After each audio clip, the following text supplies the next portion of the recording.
자, 그러면은 오늘 강의를 시작하도록 하겠습니다. 오늘 강의는 1931년서부터 45년 시기까지 일제의 일본 제국주의의 조선에 대한 식민 통치 그 방식으로서 기본적으로 식민지 파쇼 체제의 형식을 취하고 있었고, 구체적인 정책은 농업 부분은 나름대로 전체적으로 그 전쟁을 수행하기 위한 어떤 통제 정책을 수행하고 있었고, 또 공업 부분은 올라가네. 공업 부분은 나름대로 군수공업화하는 어떤 정책을 취하게 되었습니다. 그래서 목차에서 첫 번째 식민지 파쇼 체제 실시, 두 번째는 병참 기지화 정책, 세 번째는 조선인의 저항이 어떻게 전개되었는가. 주로 사회주의와 민족주의자들이 전체적인 연합전선을 구축해가지고 일본 제국주의에 대항하는 그런 형태를 취했습니다. 네 번째로는 마지막으로 1980년대 중반 이후에 이 한국 사회에서 새롭게 등장하고 있는 일본 제국주의의 조선에 대한 식민 통치에 대한 그 인식, 식민지 근대화론이라고 하는 그 역사 인식에 대해서 마지막으로 잠깐 한번 생각해보는 시간을 갖도록 하겠습니다. 자, 그러면 첫 번째 일본 제국주의의 조선에 대한 어떤 식민 통치 방식에 대해서 한번 살펴보도록 하겠습니다. 이 부분은 전번 시간에 잠깐 앞부분에 설명한 적이 있습니다. 한 학생의 질문이 파쇼적 지배기라고 했는데, 파쇼가 뭡니까? 라는 질문을 했었는데요. 파쇼는 파시즘에서 나온 것이고요.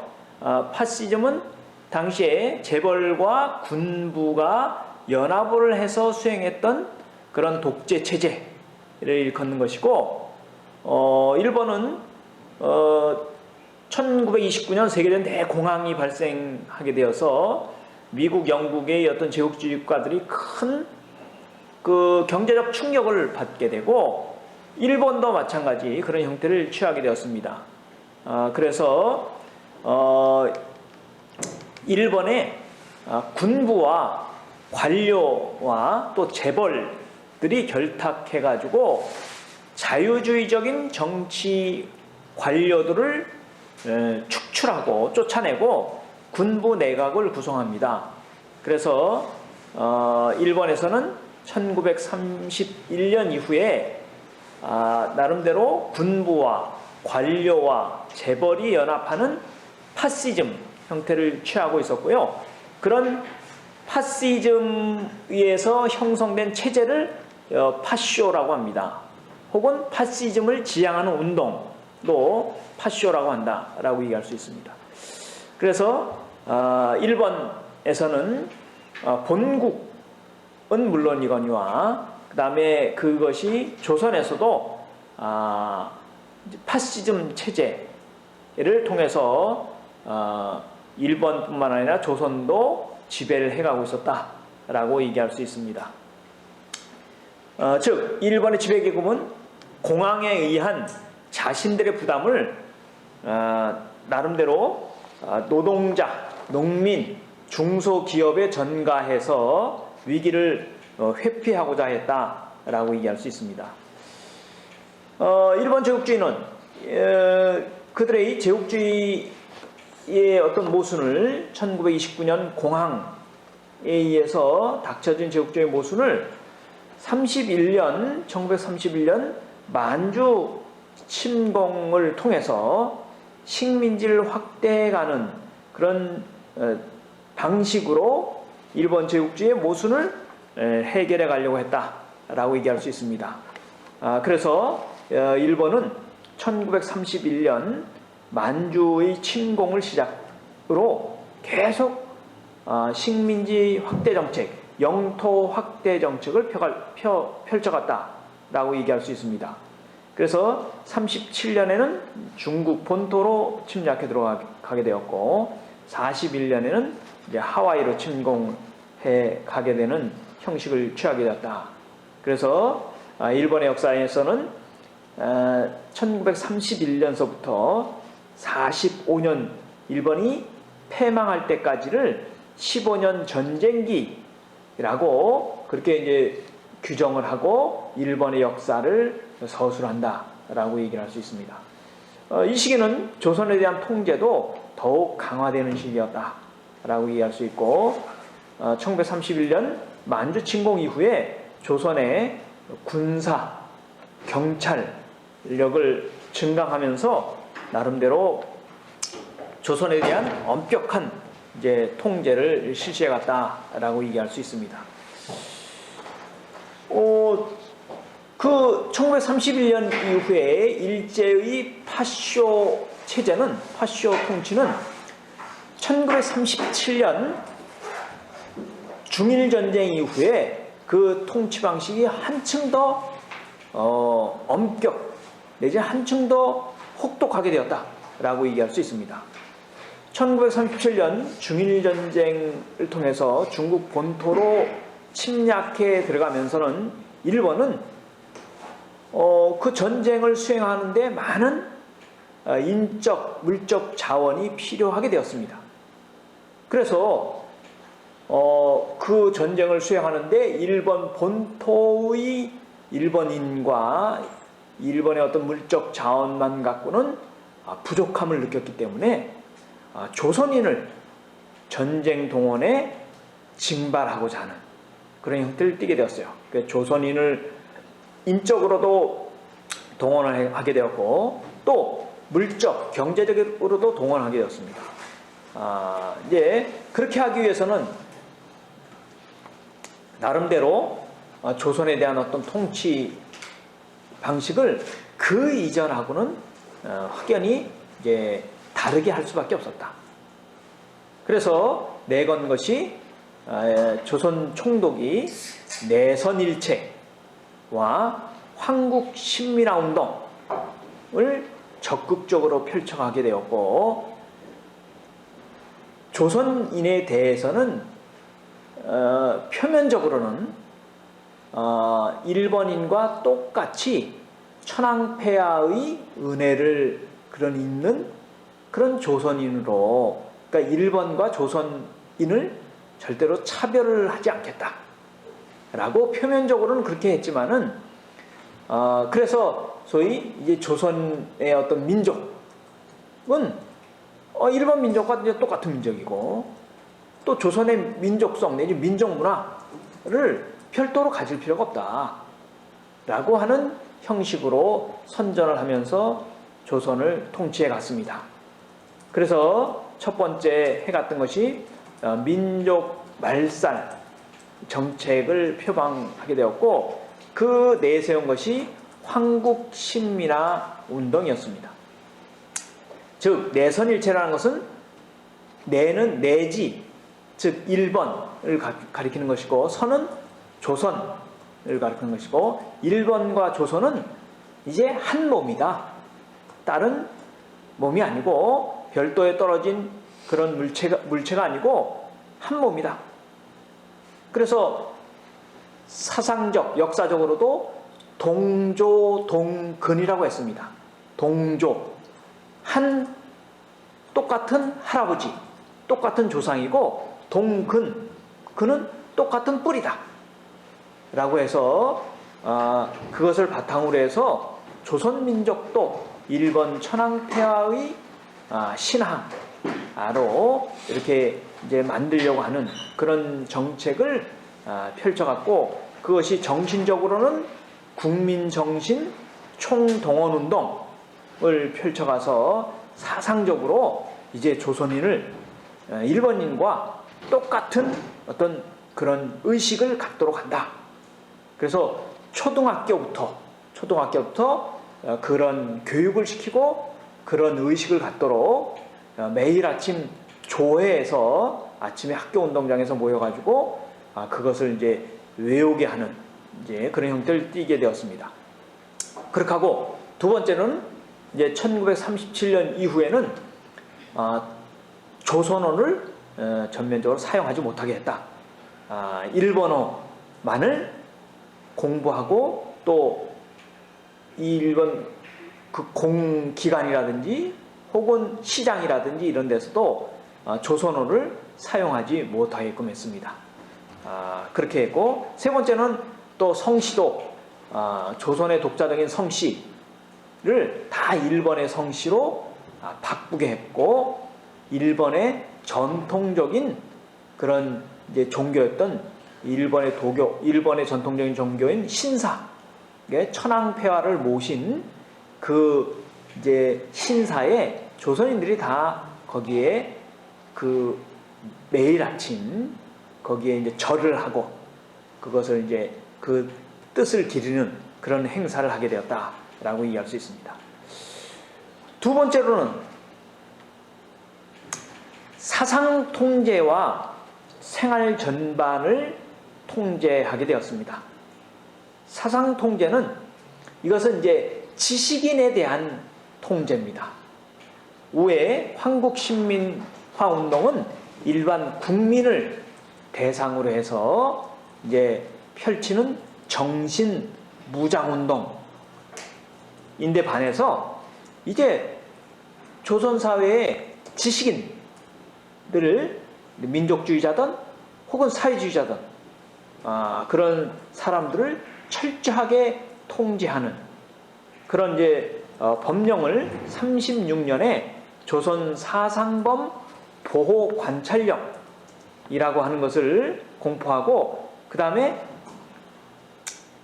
치안유지법에 의해서 그것을 위반했던 독립운동가들이나 지식인들이나 혹은 사회주의자들을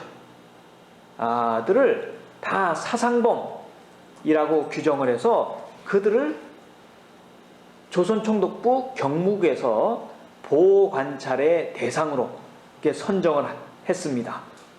그렇게 하고 37년 2월부터는 그런 지식인들을 가입을 하게 하는 단체를 만들어서 그 단체에 가입을 하게 했습니다. 그게 대화숙이라고 하는데 의무적으로 그 가입을 해가지고 거기 그 가입된 사람들을 감시하는 그런 형태를 취하게 되었어요. 그래서 사상보호단체였던 대화숙에 가입한 사람이 1941년 현재 한 9,800명, 10,000명 정도 됐습니다. 1938년에는 조선총독부는 소위 이 보호관찰소가 중심이 되어서 이 사회주의자나 그러니까 치안유지법을 위반했던 그런 사람들에게 사상 전향을 하는 각서를 쓰게 합니다. 나는 이제 사회주의 사상을 앞으로 믿지 않겠다라고 하는 이제 각서를 쓰게 해서 그런 사람들을 모아가지고 38년에는 시국 대응 전선 사상 보국 연맹이라고 하는 단체를 결성하게 해서 다음과 같은 결의를 하도록 그렇게 합니다. 그러니까 사상적으로 지식인들을 소위 이제 억압하는, 옥죄는 이제 그런 형태를 띠게 됐던 것이죠. 그래서 거기 밑에 있는 것처럼 우리는 황국 신민으로서, 그러니까 천황폐하의 신민으로서 일본 정신의 앙향의 일본 정신을 높이 하는데 힘쓰고 내선일체의 강화와 철저를 기한다. 우리는 사상 국방 전선에 있어서 반국가적 사상을 파쇄 경멸하는, 파쇄라는 것은 타파하고 없애는 그런 육탄적 전사, 그러니까 그런 이제 전투적인 군인이 되기를 바란다 라고 했고, 우리는 국정 수행에 철저히 봉사하기 위하여 애국적 후방 활동의 강화와 철저를 바란다 라고 그렇게 이제 그런 인식을 이제 고양시키는 그런 활동을 펼쳤습니다. 나아가서는 국민 생활 전반을 통제하는 그런 형태를 취하게 되었습니다.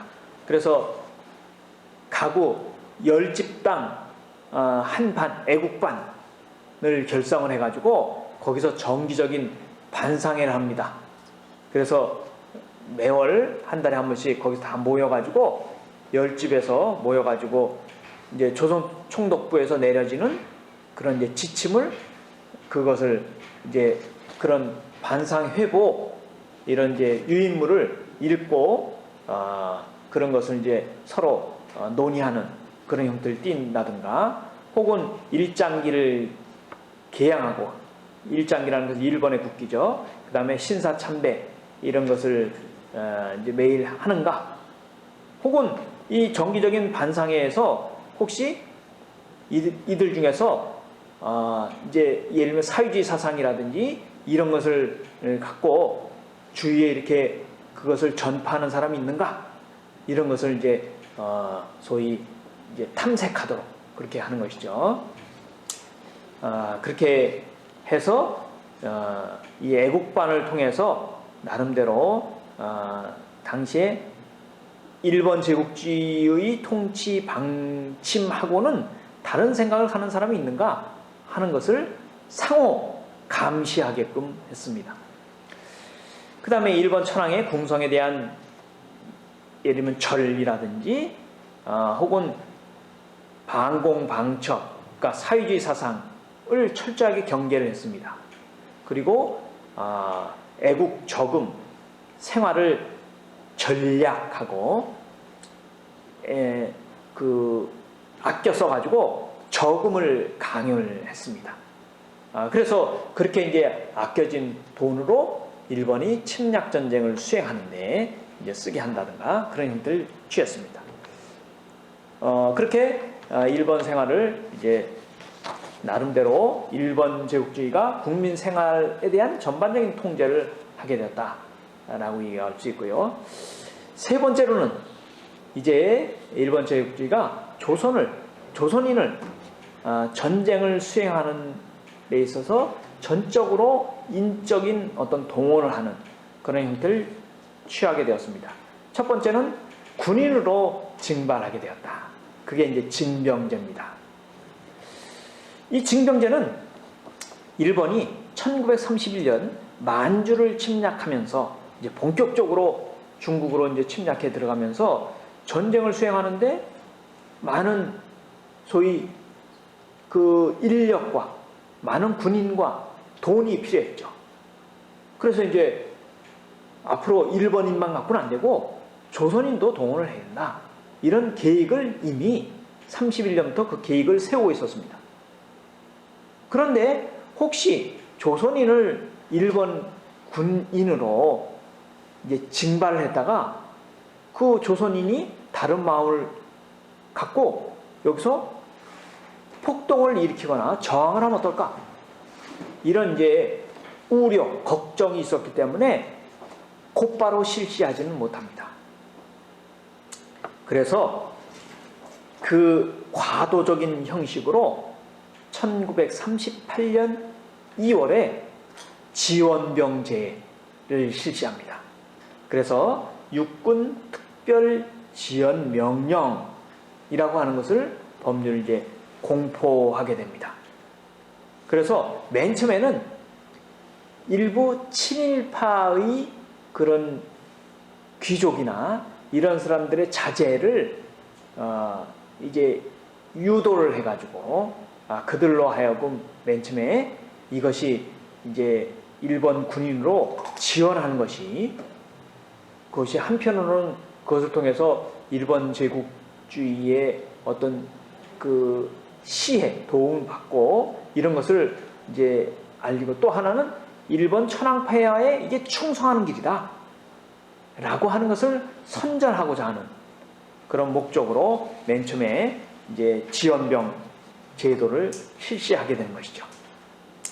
그래서 1938년 4월부터 지원병 제도를 실시해서 맨 처음에는 조선인을 별도로 이렇게 해가지고 군대를 이제 유지하는 그런 형태를 취하게 되고, 두 번째는 전문학교, 요새식으로 하면 대학 학생들에게 대학 캠퍼스마다 돌아다니면서 이것을 당시에 친일적인 지식인들을 통해 가지고 거기 가서 선전을 해서 선전하고 이 일본 군인에 이렇게 지원을 하는 것이 우리가 일본 천황폐하의 은혜를 갚는 길이고, 다른 한편은 조선인의 어떤 우수함이라든지 이런 것을 드러내는 일이다 라고 그렇게 이제 소위 거짓된 그런 이제 선전을 해서 학생들을 지원하게끔 그렇게 이제 유도를 하게 되었습니다. 그래서 1938년부터 43년까지는 약 23,000여 명의 지원병들이 이제 군인으로 이렇게 징발되게 되었습니다. 직접적으로 조선의 어떤 그 조선인을 일본 군인으로 징발하는 것뿐만 아니라 조선인을 다수를 그 전쟁에 그 일본 군수물자를 만든다든지 혹은 도로나 비행기장, 항만이라든지 이런 것을 건설하는데 조선인을 대대적으로 동원하는 그런 형태를 띠게 되었습니다. 그것이 강제적인 노동력 동원이었다. 즉 1930년대 전반기에 그 세계적인 대공황에 의해서 식민지 조선에서 나름대로 그 공황의 충격을 받게 되고, 그렇게 되면서 조선인들은 나름 더 빈곤하고 이제 억압을 받는 그런 그 사람들이 많아지게 되었고, 그래서 조선 농민들은 더 1930년대 이후에 되면서 더 가난과 그다음에 생활의 곤란함을 겪게 되었습니다. 그래서 농민 중에서는 기아적 농민이 격증하게 되었다. 기아라는 것은 먹고 살 것이 없어서 이제 일부 굶거나 특히 이 2월서부터 4월, 5월까지는 조선에서는 춘궁기라고 해가지고 그때는 일부 조선인 중에서는, 조선 농민 중에서는 이제 그 당시에 뭐 소나무 껍질이라든지 혹은 그 당시에 풀과 이런 과 다음에 일부 곡식을 같이 이제 식량이죠. 같이 삶아서 먹는 죽의 형식으로 겨우 끼니를 잇는 그런 사람들이 많아지게 되었습니다. 그래서 그런 사람들은 점차 도시와 광산에 직장을 구해서 이제 그렇게 농촌을 떠나기도 하고 했는데, 그 농촌을 떠나는 이촌 경향은, 그러니까 농촌을 떠나는 현상은 1935년서부터 더욱 격심해지게 되었습니다. 그래서 그런 이촌 경향은, 이촌 인구들이 예를 들면 1925년부터 30년까지는 약 20만 정도 됐다가 31년부터 35년까지는 30만 정도가 됐다가 나중에 36년부터 40년대 시기까지는 약 농촌을 떠나는 그런 이농인구가 100만 명에 이르게 되었습니다. 이들 대부분은 먹고 살기 위해서 일본이나 중국, 동북부 지방으로 건너가서 나름대로 날품팔이 인부가 되거나 소장농이 되어서 겨우 생활 양식을 얻는 그런 형태를 띠게 되었다. 그런 상황 속에서 일본은 전쟁을 수행하는데 효과적으로 그 전쟁을 수행하기 위해서 조선인을 나름대로 그런 전쟁 수행을 하기 위한 그런 이제 뭐 산업이나 시설이나 이런 데에 조선인을 동원하게 되었다라고 얘기할 수 있습니다. 그것을 징용이라고 합니다. 노동력을 강제적으로 이렇게 이제 징발한다라고 하는 의미죠. 그래서 그 징용은 1939년 이후에 이제 크게 증가하게 되었습니다.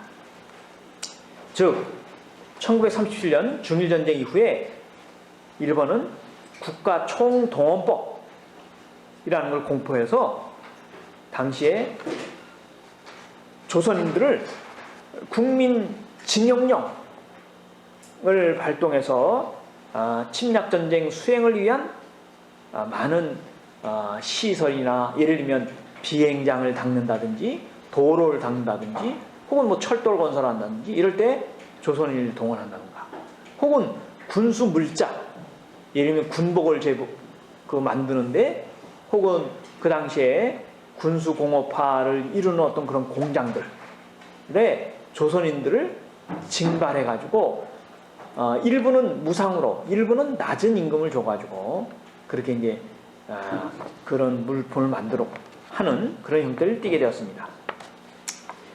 당시에 조선총독부의 통계에 의하면은 1939년부터 45년 사이에 강제로 동원된 그런 조선인이 약 하여튼 100에서 150만 명 정도에 이르게 되었다라고 얘기할 수 있습니다.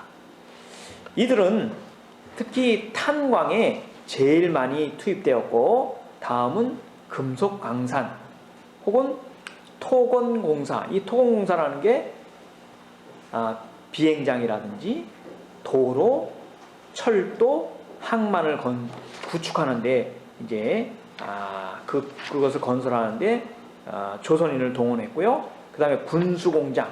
군수공장이라는 것은 전쟁에 필요한 물자를 만드는 공장.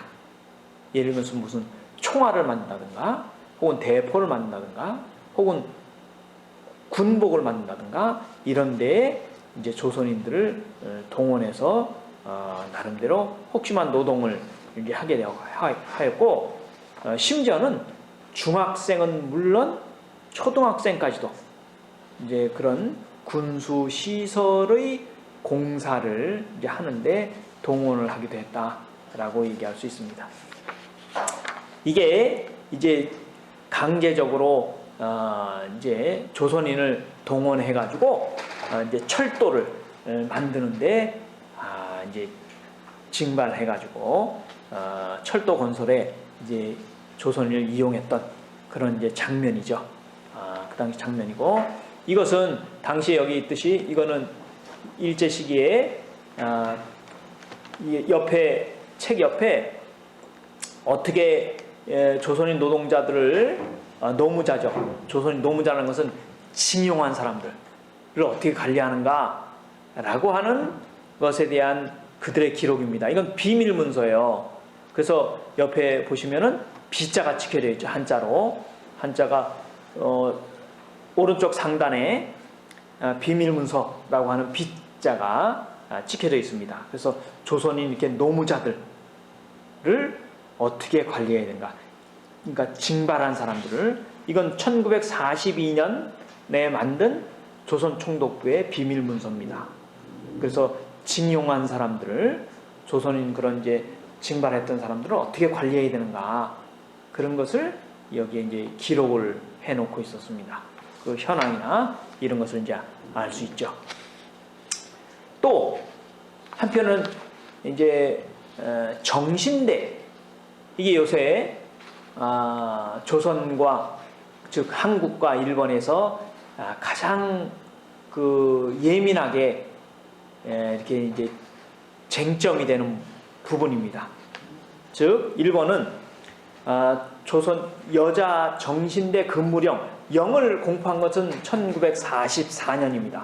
그렇지만은 이것은 이 실상은 12세부터 40세의 조선인 처녀 이제 수십만 명을 강제로 징발해서 강제로 혹은 모으거나 징발해서